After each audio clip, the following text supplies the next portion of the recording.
सोचिए, एक ऐसी मशीन जो कपड़े नहीं बल्कि नेताओं की छवि साफ करती है।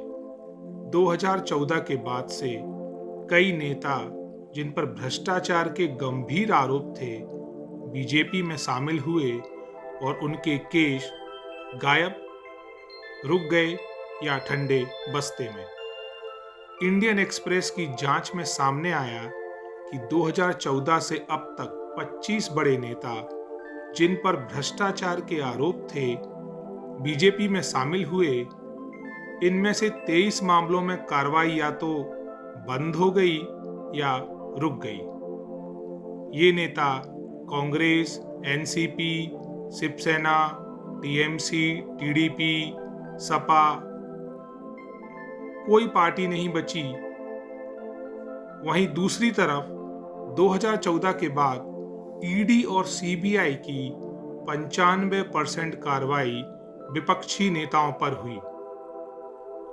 साफ संदेश, विपक्ष में रहो तो कार्रवाई होगी, बीजेपी में आओ तो कार्रवाई गायब। विपक्ष का यह आरोप कितना सही है?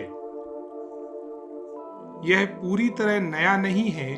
कांग्रेस के दौर में भी ऐसा हुआ था। 2009 में जब यूपीए सरकार को समर्थन चाहिए था, सीबीआई ने मायावती और मुलायम सिंह यादव के केसों में नरमी दिखाई। यानी राजनीतिक सुरक्षा पहले भी मिलती थी, लेकिन बीजेपी के दौर में यह पैमाना कहीं बड़ा हो गया है। तथ्य तो यही बात बोलते हैं। शुभेंदु अधिकारी 25,000 करोड़ के शारदा चिट फंड घोटाले में इनसे पूछताछ हुई।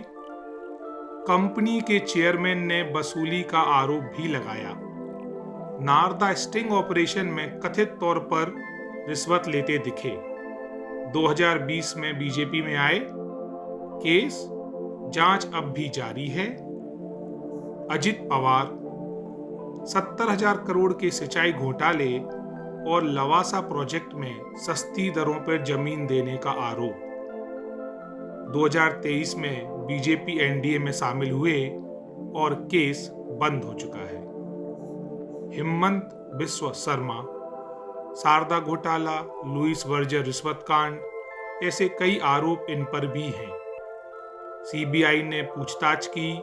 बीजेपी में आने के बाद सारे केस ठंडे बस्ते में।